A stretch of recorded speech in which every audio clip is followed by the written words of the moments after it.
Shalom. Shalom. Kembali lagi kita bertemu di Mukjizat Zaman Now.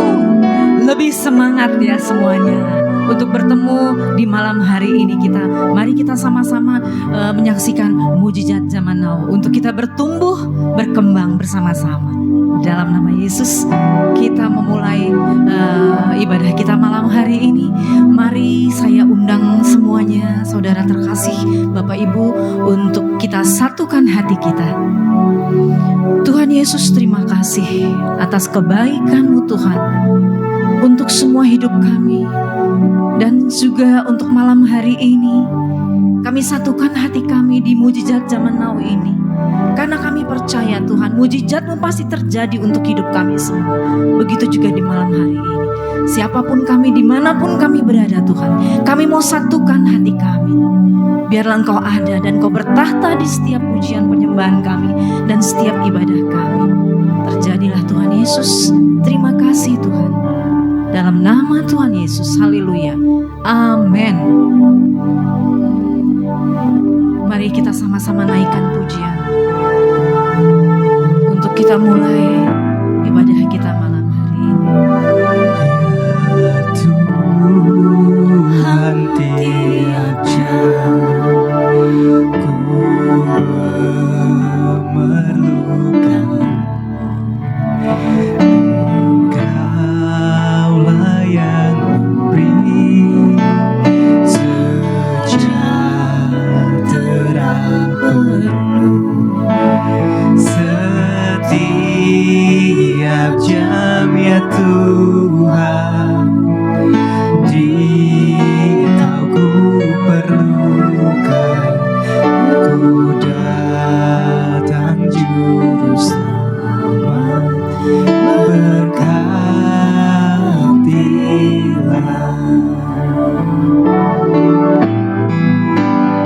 Ya Tuhan tiap jam ku memerlukan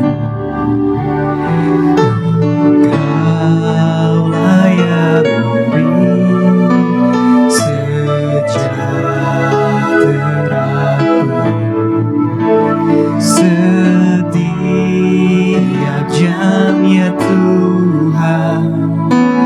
Jika ku perlukan, ku datang juru selamat, berkatilah.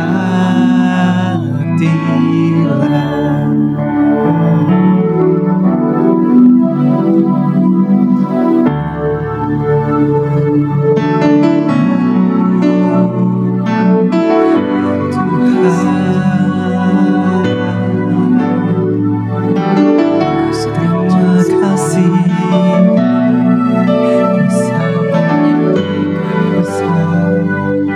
kuasa-Mu indah, hanya Kau Tuhan. Kami puji, kami tinggikan besar kuasa-Mu.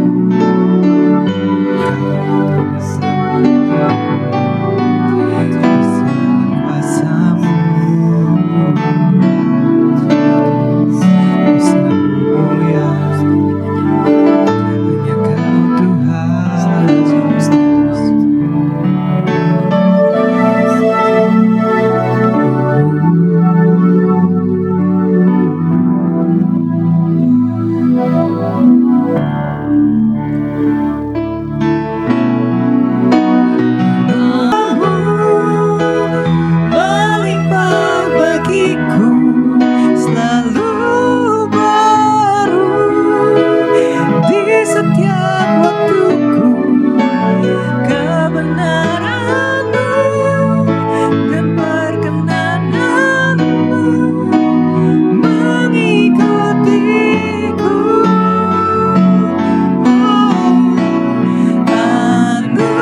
Anugerah-Mu melimpah bagiku.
atas anugerah-Mu.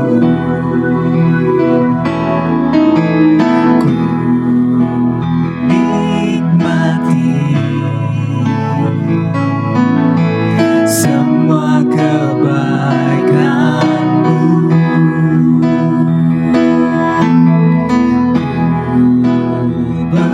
Bersyukur atas anugerah-Mu.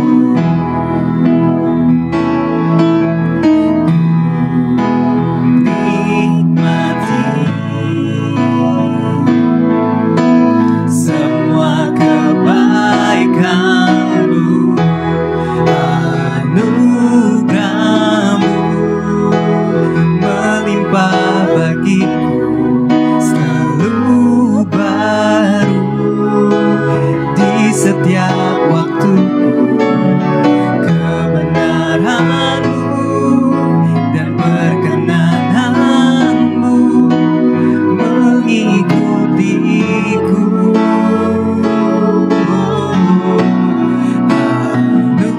Anugerah-Mu melimpah bagiku, selalu baru di setiap waktuku. Kebenaran-Mu dan perkenanan-Mu mengikutiku sepanjang hidupku. Kebenaran-Mu dan perkenanan-Mu mengikutiku sepanjang hidupku. Kebenaran-Mu dan perkenanan-Mu mengikutiku sepanjang hidupku.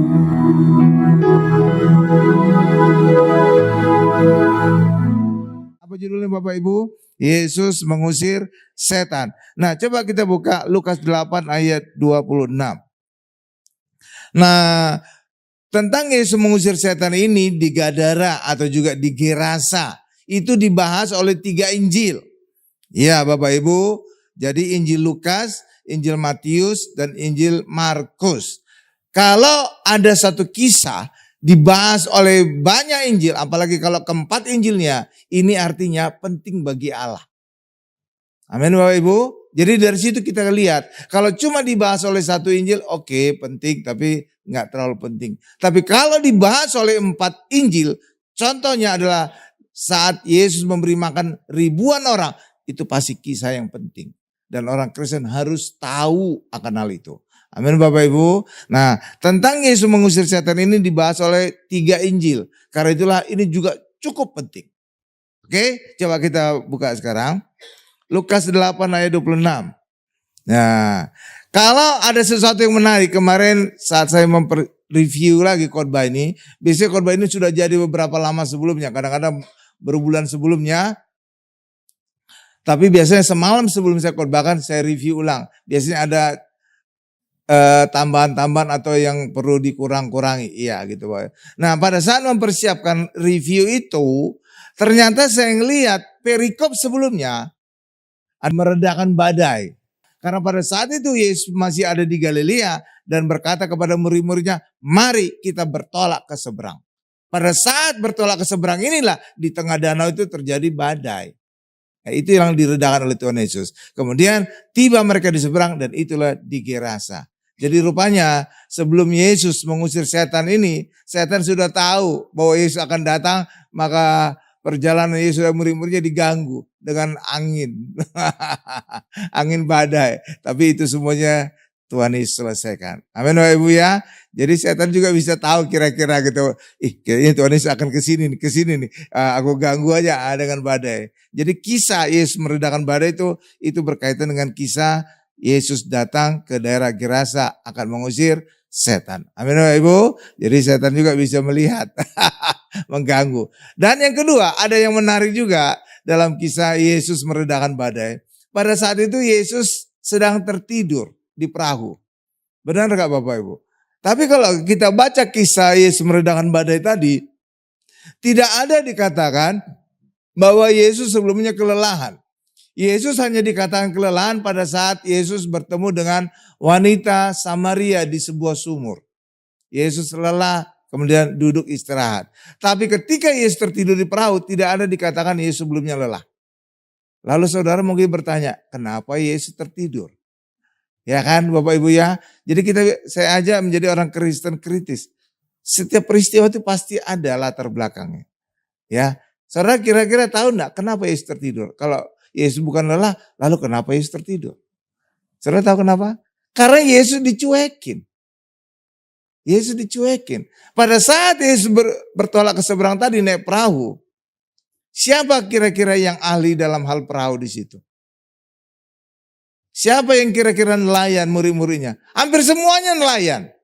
Benar gak Bapak Ibu? Apalagi Petrus. Oh itu nelayan beneran itu. Sejak lahir mungkin ya. Atau sejak kecil ya. Ya kan? Sedangkan Yesus nelayan atau bukan? Bukan. Apa? Tukang kayu. Jadi apa artinya? Artinya selama perjalanan Yesus dicuekin. Yesus dianggap gak tahu apa-apa tentang danau. Yesus tidak tahu apa-apa tentang naik perahu. Benar kan? Maka murid-muridnya mencueki Yesus. Dan ketika Yesus dicuekin, disitulah Yesus tertidur. Hal yang sama juga dengan kehidupan kita. Ketika kita mengandalkan kekuatan kita, kecerdasan kita, kehebatan kita, maka Roh Kudus dalam hidup kita akan tertidur. Dicuekin. Karena itu jangan sekali-kali saudara mengandalkan kekuatan saudara dalam kehidupan ini. Tapi selalu mengandalkan Tuhan. Supaya Tuhan selalu menolong hidup kita. Jangan sampai kita biarkan Roh Kudus tertidur sehingga kita sempat mengalami badai dalam kehidupan. Amin. Selalu mengandalkan Yesus agar selalu Yesus terjaga untuk selalu menjaga kita. Amin. Jangan sampai seperti Yesus tertidur di perahu. Kenapa? Karena saat itu murid-murid mungkin menganggap remeh Yesus. Kamu itu tukang kayu, gak ngerti apa-apa tentang danau. Gak ngerti apa-apa tentang perahu. Iya kan Bapak Ibu? Hal yang sama juga ketika kita mengandalkan kecerdasan kita, kehebatan kita. Tuhan tunggu dulu ya, aku kayaknya mampu deh ngerjakannya. Gitu Bapak Ibu. Jangan sampai gitu ya. Nanti Roh Kudus tertidur dalam diri saudara. Saudara sempat mengalami badai terlebih dahulu. Sebelum Tuhan meredakannya. Karena itulah selalu andalkan Yesus, biarlah Roh Kudus selalu memimpin kehidupan kita. Amin. Nah itu jadi sekedar tambahan menjelang saya jelaskan tentang Yesus mengusir setan. Nah Yesus mengusir setan itu ada berapa orang yang dibebaskan dari setan? Ada dianggap satu itu di Gadara, di Gerasa ada dikatakan dua. Ya kan ada beda ya, ada satu ada dua. Saudara gak usah bingung lah tentang hal itu. Sama seperti sekarang inilah saya coba saudara. Berapa kira-kira yang hadir kita? Bisa beda kan? Iya kan coba. Saya tanya Ibu Bodi, berapa orang yang datang Bodi? Saya tanya Ibu Lydia, berapa orang yang hadir Ibu Lydia? Berapa orang Pak Joni? Ya kan bisa beda kan? Bisa beda. Hal yang sama juga dengan Gerasa, satu atau dua, ya cincai lah, cincai. Ya, jangan dipermasalahkan hal yang kecil. Tapi lihat apa makna dari peristiwa itu. Oke, kalau jumlah 1-2 orang yang diusir setannya, is oke. Sekarang kita masuk kepada ayatnya ya. Oh ya ada satu lagi. Sebelum saya lupa. Jadi yang dibebaskan Yesus 1 atau 2 orang ya. Sebelumnya Yesus ada di mana? Di Galilea. Banyak orang yang dilayani Yesus. Tapi Yesus bela-belain untuk membebaskan 1 orang saja. Yang dibebaskan dari setan. Benar? Dan itu penggenapan dari ucapan Tuhan Yesus. Jika kamu mempunyai 100 domba. Satu ekor saja hilang. Maka engkau akan meninggalkan yang 99 mencari 1 ekor. Hal yang sama juga dengan peristiwa Yesus mengusir setan dari 1 orang tadi. Banyak orang di Galilea ditinggalkan. Itulah gambaran 100 orang tadi untuk mencari 1 orang yang kesetanan tadi di Gerasa. Jadi benar-benar diterapkan Yesus. Itu sebenarnya prinsip Tuhan ya. Kalau prinsip bisnis itu berbeda dengan itu. Benar gak? Apalagi Pak Joni pasti ngerti ya tentang bisnis ya. Kalau biasanya bisnis apa? Hilang satu itu biaya lah. Anggap investasi lah. Yang penting 9 lagi selamat. Iya kan? Iya biasa gitu. Misalkan proyek 1 triliun.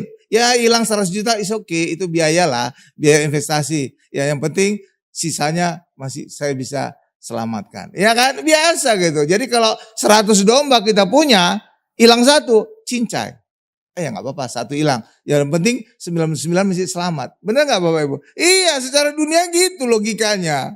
Bagusan hilang satu daripada hilang 99 kan? Iya, itu logis banget.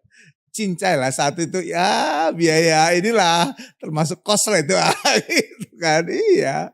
Tapi bagi Tuhan tidak. Satu pun diselamatkan. Satu orang pun ya Tuhan tidak ingin hilang. Benar Bapak Ibu? Kan luar biasa kan? Jadi prinsip Tuhan itu beda dengan prinsip dunia.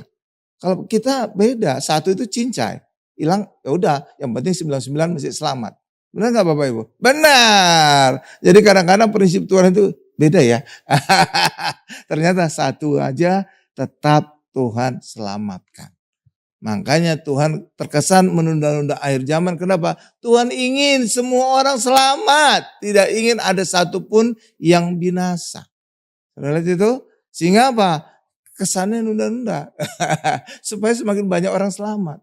Kenapa? Satu orang pun itu berharga di mata Tuhan. Karena satu orang berdosa diselamatkan. Malaikat di surga bersuka cita. Benar Bapak Ibu? Tuh kan. Jadi Tuhan Yesus itu menerapkan apa yang diajarkan. Ya, 100 domba, satu hilang dombanya, ditinggal 99, satu dicari sehingga ketemu selamat. Benar Bapak Ibu ya? Luar biasa kan? Tuh, nah, itulah kira-kira backgroundnya, latar belakang kisah Yesus pergi ke Gadara, Gerasa untuk menyelamatkan satu orang yang kerasukan setan. Ya, menarik ya. Ya, jadi konsisten ya ajaran Yesus ya. Ada punya 100 domba, satu hilang, ditinggal 99, satu pun dicari. Itu nggak masuk dalam bisnis itu. Benar Pak Joni ya? Benar kan? Iyalah, bagusan satu itu hilang, 99 selamat. Itu prinsip bisnis ya, is okay. Iya benar Bapak, percaya deh saya. Pak Joni aja bilang benar itu, iya. Kalau bisnisnya, kalau kecil-kecil hilang ya anggaplah pelicin lah itu. Coba sekarang Lukas 8 ayat 26 ini saya bacakan ya. Nih saya bacakan. Lalu mendaratlah Yesus dan murid-muridnya di tanah orang Gerasa yang terletak di seberang Galilea. Jadi itu Danau Tiberias itu berbentuk kayak lingkaran gitu ya, atau berbentuk kinor. Ya makanya Danau Galilea itu sering juga disebut Danau Kineret karena bentuknya seperti kinor. Tapi juga seringkali disebut Danau Tiberias karena untuk menghormati Kaisar Tiberius. Ya, disebut Danau Galilea karena orang Galilea tinggal sekitar danau itu. Jadi ada background nama-namanya itu ya. Oke. Jadi menyeberang karena berbentuk kayak semacam lingkaran dari satu titik sini ke kiri ke titik kanan. Jadi itu menyeberang naik perahu ya. Oke. Nah, itulah yang terjadi di seberang Galilea. Ayat gitu aja. Cuma satu ayat. Menyeberang di situ Bapak Ibu. Nah disitulah kemudian ada orang yang kerasukan setan. Ayat 27 saya bacakan. Ayat 27 sekarang. Tadi ayat 26 sekarang ayat 27. Setelah Yesus naik ke darat.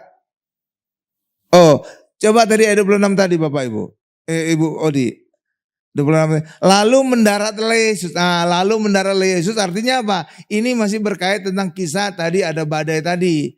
Jadi akhirnya setelah badai reda, lalu mendaratlah Yesus. Jadi kisah badai itu ada kaitannya dengan kisah ini. Oke Bapak Ibu ya, lalu. Jadi masih ada kaitannya. Oke, sekarang loncat ayat 27. Nah, saya baca. Setelah Yesus naik ke darat, datanglah seorang laki-laki dari kota itu menemui dia. Orang itu kerasukan, dirasuki oleh setan-setan dan sudah lama ia tidak berpakaian dan tidak tinggal dalam rumah tetapi dalam perkuburan. Ya Bapak Ibu. Jadi tidak berpakaian.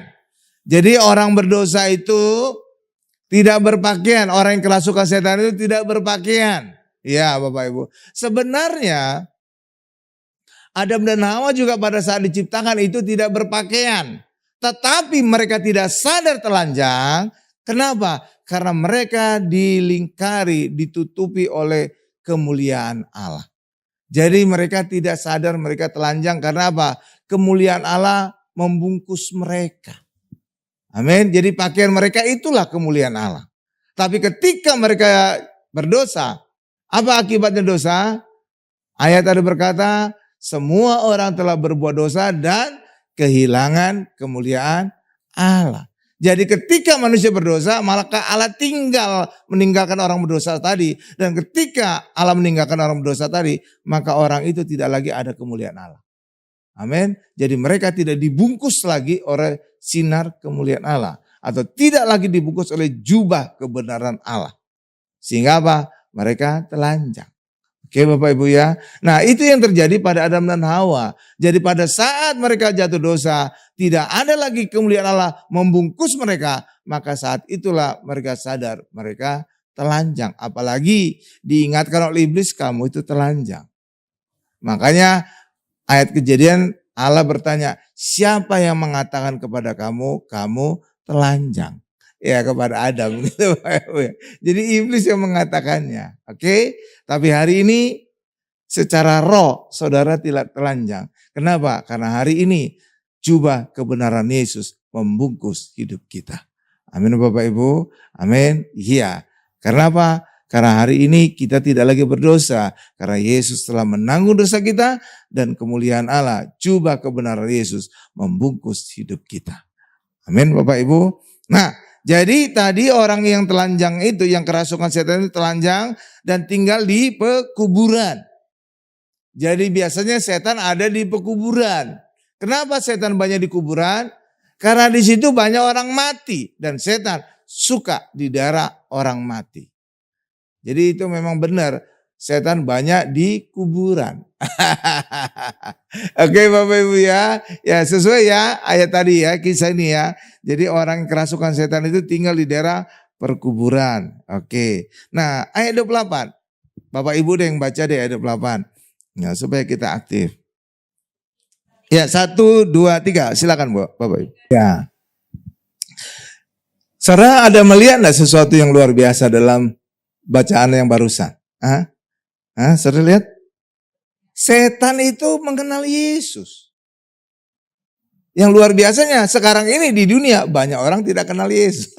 Setan aja kenal, kok banyak orang gak kenal Yesus? Gitu. Menarik ya, menarik kan? Ya setan aja kenal Yesus loh. Iya kan? Setan aja kenal Yesus, kenapa banyak manusia tidak kenal Yesus ya? Gitu loh Bapak Ibu. Jadi menarik ya. Nah, bahkan setan itu tahu Yesus adalah anak Allah yang maha tinggi. Dunia banyak malah gak tahu. Iya kan? Iya kan Bapak Ibu ya? Ya menarik ya. Ya selanjutnya. Bahkan orang Israel sendiri tidak mengenal Yesus. Sehingga mereka menolak Yesus. Dan menyalibkan Yesus. Benar. Jadi ini ironis. Padahal apa? Yesus lahir sebagai orang Yahudi. Tapi orang Yahudi sendiri tidak mengenal Yesus. Aneh ya. Aneh ya Bapak Ibu ya. Sama seperti saudara juga. Kalau saudara punya anak, pasti anak saudara kenal saudara kan? Kenal dong. Iya, orang tuanya pasti dikenal oleh anaknya. Tapi kadang-kadang ada anak tidak kenal orang tua. Kenapa? Karena orang tuanya jarang di rumah.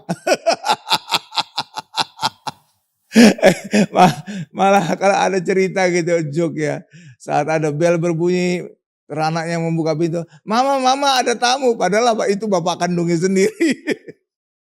Karena apa? Bapaknya itu jarang ada di rumah, jarang hadir di hidup anak itu. Sehingga apa? Anak itu aja nggak kenal kepada bapaknya sendiri, bapak kandungnya sendiri. Ya, jangan sampai kita demikian ya. Ya, kita lahir sebagai orang Kristen, harusnya kita mengenal Allah kita, mengenal Tuhan kita. Jangan sampai kita tidak mengenal Tuhan kita. Gawat itu. Ya Bapak Ibu ya. Ya makanya saudara juga demikian. Jangan sampai juga Allah tidak mengenal saudara. Kenapa? Saudara jarang berkomunikasi dengan Allah. Makanya penting sekali kita sering berkomunikasi. Kita berdoa kepada Allah.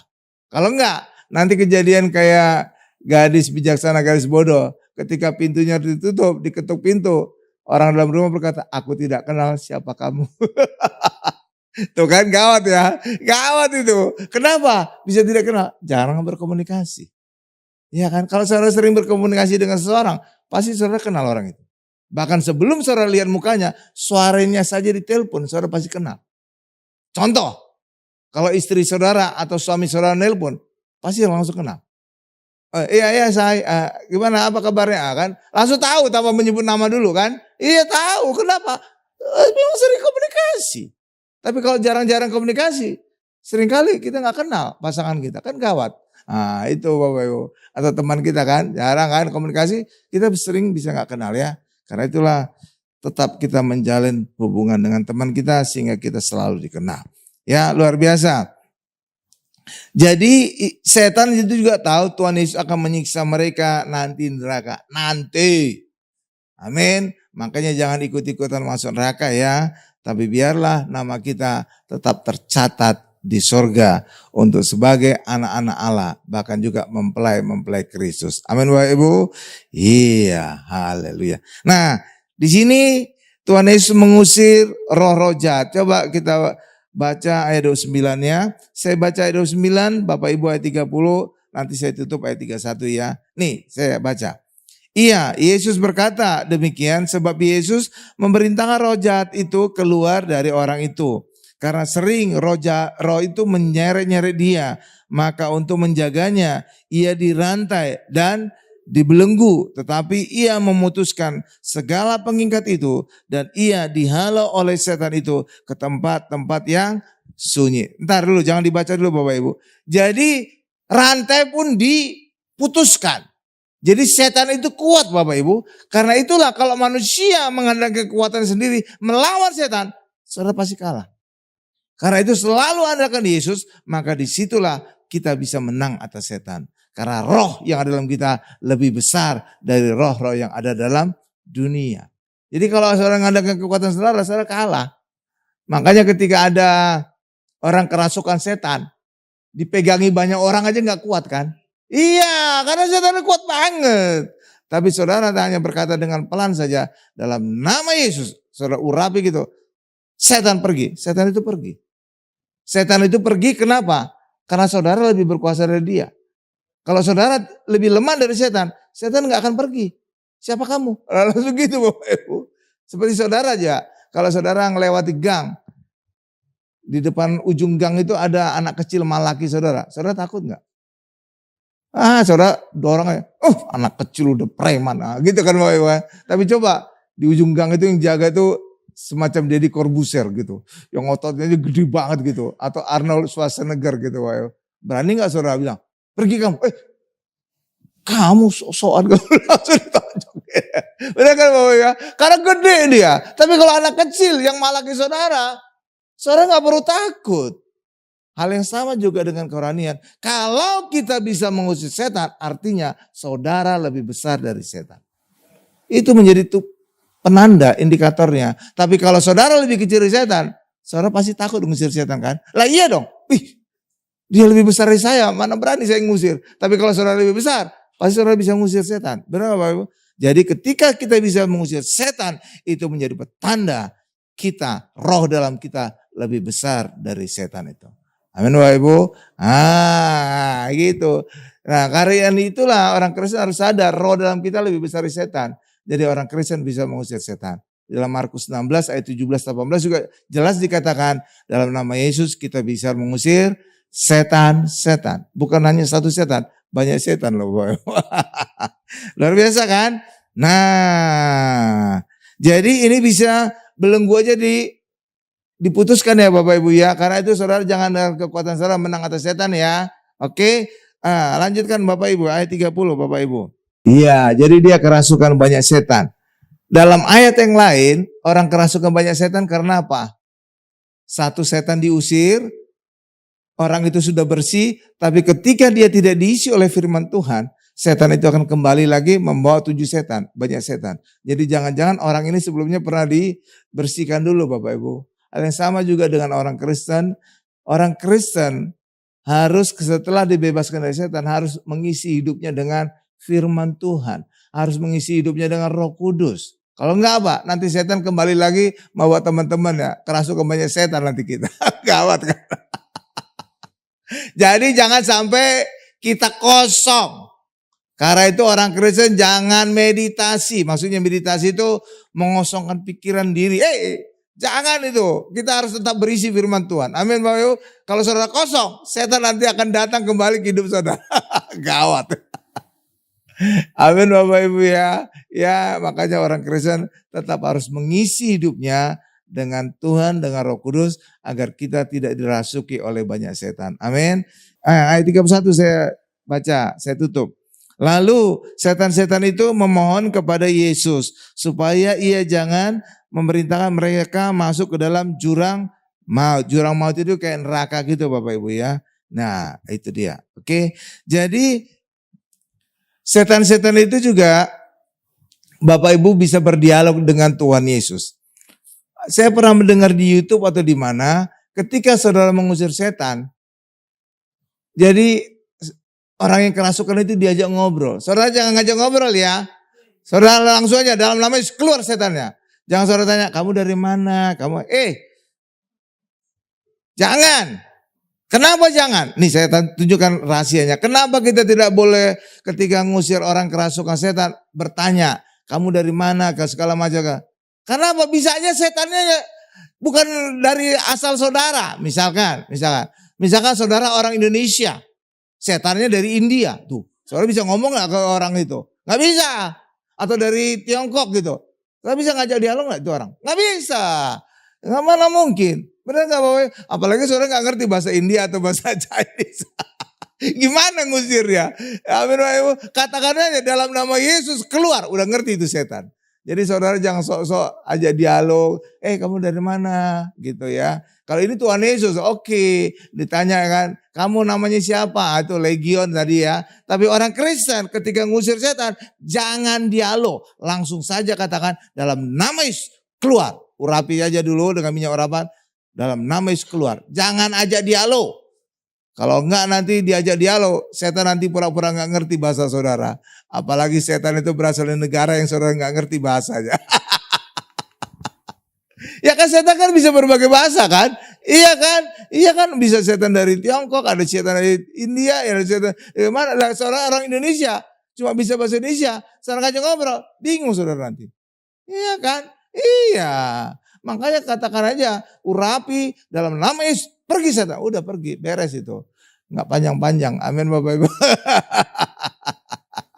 Jangan dialog, kalau Tuhan Yesus bisa dialog ya. Ya kan ditanya nama kamu siapa? Legion. Oke. Tapi saudara jangan melakukan hal yang Tuhan Yesus lakukan ya. Ya bisa aja setan itu berasal dari negara yang saudara nggak ngerti bahasanya. Amin Bapak Ibu. Nah, oke. Ya gitu ya. Jadi ada caranya. Jangan aja dialog. Saudara bukan levelnya Tuhan Yesus aja dialog. Siapa nama kamu? Legion.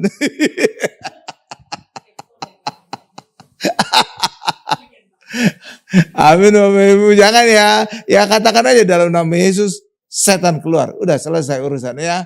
Bapak Ibu ya. Jangan tanya-tanya nama segala. Itu Tuhan Yesus. Itu levelnya Tuhan Yesus. Tanya nama kamu siapa? Legion. Nah gitu ya.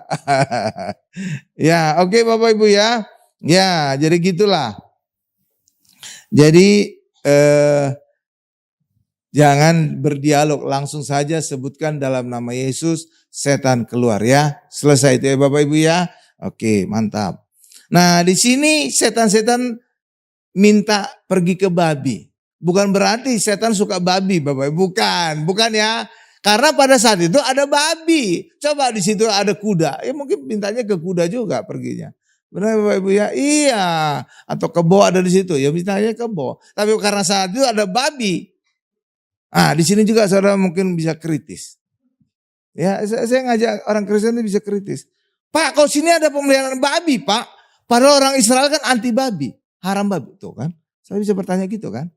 Tuh, iya, mereka itu lebih anti dibanding tetangga sebelah kepada babi.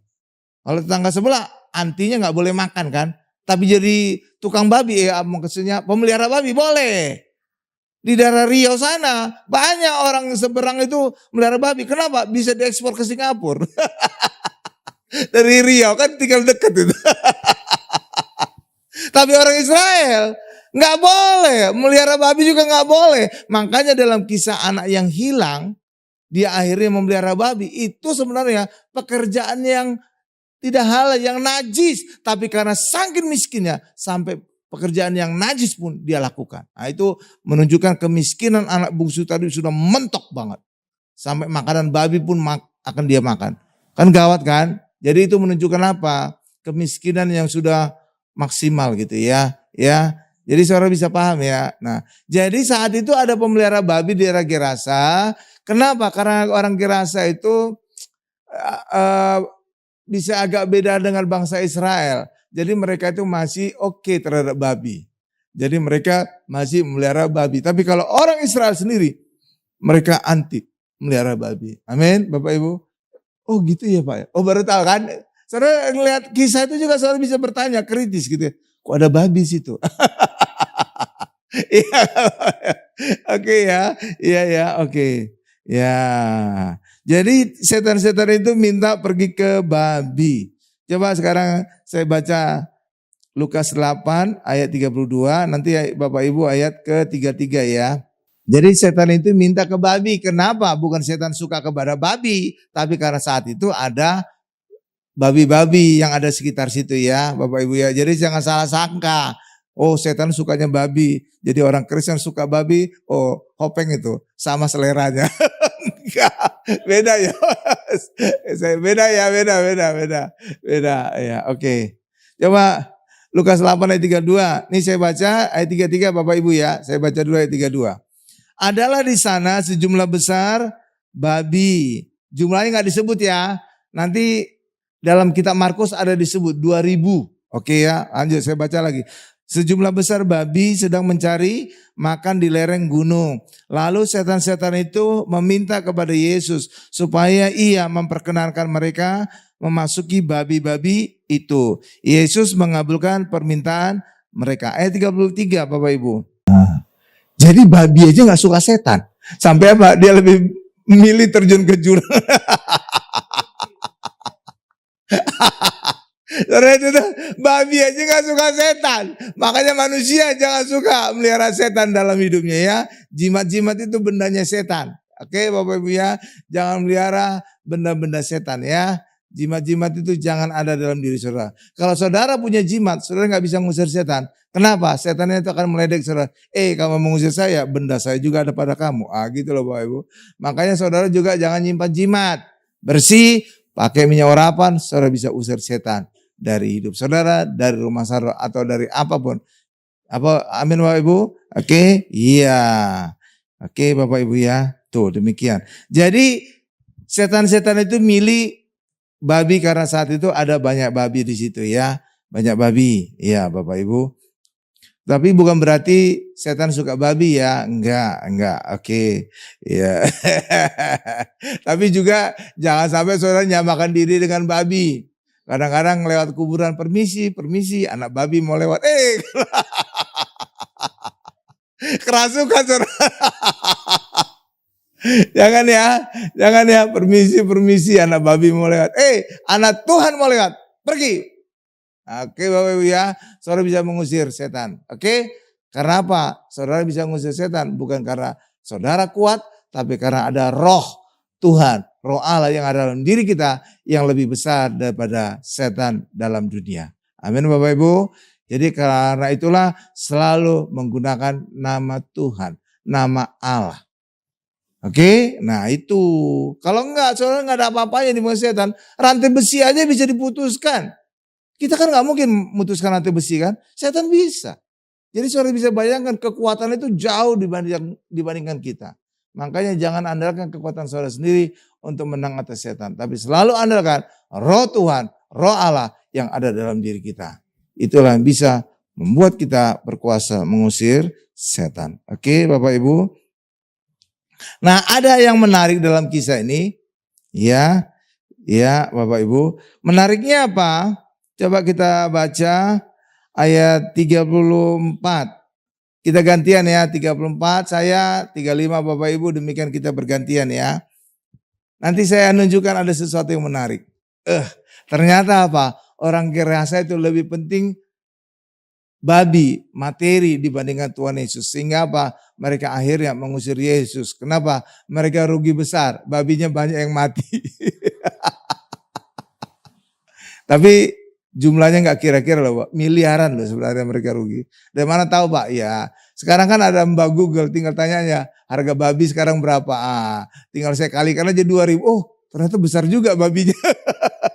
Ternyata ada 6 miliaran loh Bapak Ibu yang hilang saat peristiwa Tuhan Yesus mengusir setan ini. Iya 6 miliar, gede itu. Coba, tapi ya Tuhan Yesus lebih mahal dari semuanya itu. Lukas 8 ayat 34 sampai 39 ya. Saya mulai ayat 34.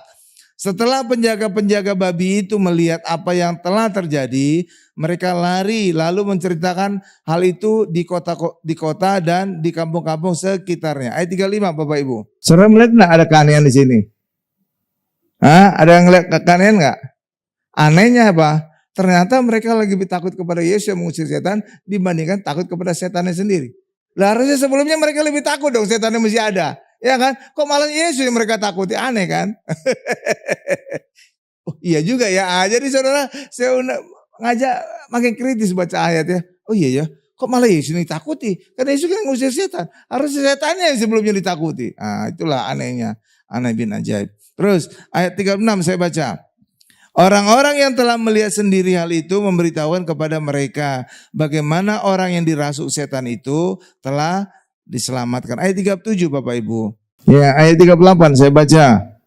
Dan orang yang telah ditinggalkan setan-setan itu meminta supaya ia diperkenakan menyertainya, tetapi Yesus menyuruh dia pergi. Katanya ayat 39 Bapak Ibu terakhir. Nah, jadi mereka ketakutan. Kan aneh ya. Harusnya mereka ketakutan ketika setannya masih ada. Kok ini malah setelah setannya pergi mereka ketakutan kepada Yesus. Aneh bin ajaib. Aneh ya. Lah iya dong. Ya Bapak Ibu kan aneh kan? Iya itulah anehnya. Sebenarnya itu bukan ketakutan. Tapi apa? Merasa rugi besar. Kenapa mereka rugi besar? Babinya ribuan ekor mati. Berapa besar itu Pak kerugian mereka? Nih saya hitung. Saya tunjukkan saudara hitungan ya.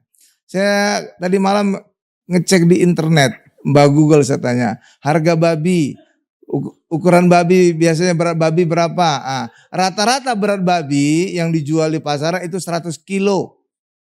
100 kilo Bapak Ibu, 100 kilo ya. Ambil aja rata-rata semua 100 kilo. Satu ekor babi berat 100 kilo harganya 3.150.000. 3.150.000 satu ekor babi ukuran 100 kilo.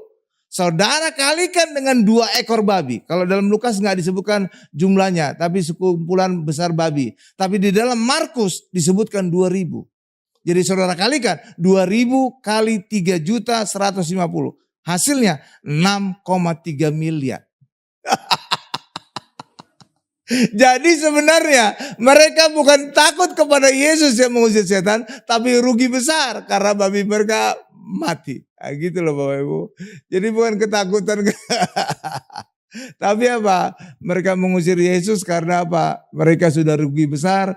Ribuan babi mereka, 2.000 babi mereka telah mati terjun ke jurang. Seperti itu? Ya, saudara. Di sini saudara bisa melihat apa? Ternyata seringkali manusia digelapkan oleh harta miliknya. Mereka lebih berat kepada hartanya dibanding kepada Tuhan. Amin Bapak Ibu. Seringkali manusia karena harta bisa meninggalkan Tuhan.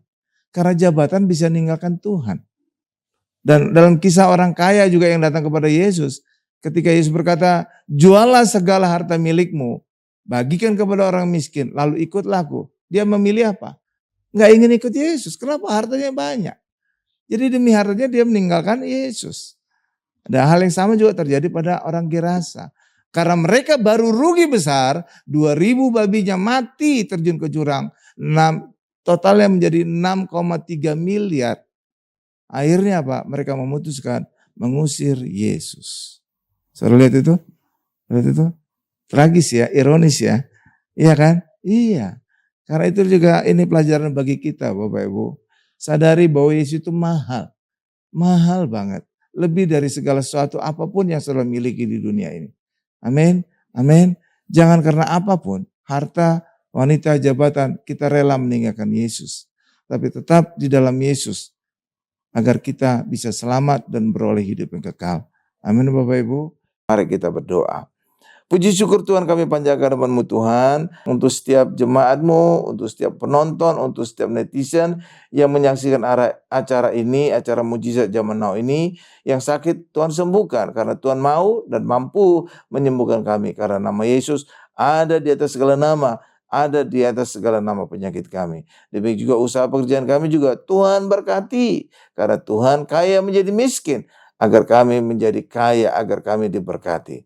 Terima kasih Tuhan Yesus, terima kasih. Apapun masalah kami Tuhan, kami percaya bersama dengan Yesus kami selalu punya solusi. Demikian juga Tuhan berikan damai di dalam keluarga kami. Damai Kristus sehingga suami istri tetap menjaga kasih mula-mula.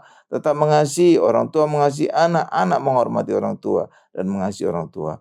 Terima kasih Tuhan Yesus, berkati usaha pekerjaan kami, berkati juga istri yang di ibu rumah tangga, berkati juga anak-anak kami yang sedang studi sekolah, agar anak-anak kami menjadi anak sehat, cerdas, dan selalu dapat beasiswa, baik sekolah di luar negeri maupun di dalam negeri. Berkati mereka sampai studi S3-nya lulus dengan beasiswa. Terima kasih Tuhan Yesus. Terima kasih Pak Gari juga anak-anak kami dari segala pergaulan yang buruk. Pak Gari juga dari segala niat-niat orang yang jahat Tuhan. Terima kasih Tuhan Yesus. Terima kasih Tuhan Yesus. Dalam nama Yesus. Dan kami ingin akhiri doa ini dengan doa berkat. Mari Bapak Ibu semuanya angkat kedua tangan kita. Siapkan hati kita untuk menerima berkat-berkat dari Allah Bapa yang Maha Kuasa. Berkat dari Allah Bapa yang Maha Kuasa, kasih karunia dari Tuhan Yesus serta penyertaan Roh Kudus menyertai kami semua mulai hari ini sampai selama-lamanya. Haleluya, sama-sama kita berkata amin. Baik Bapak Ibu semuanya, saudara terkasih, kita sudah menerima berkat mujizat Tuhan malam hari ini dan sudah terima kasih untuk yang bergabung pada malam hari ini. Bapak Ibu, jangan lupa kita bergabung terus di mujizat zaman now selanjutnya. Tuhan Yesus memberkati kita semua.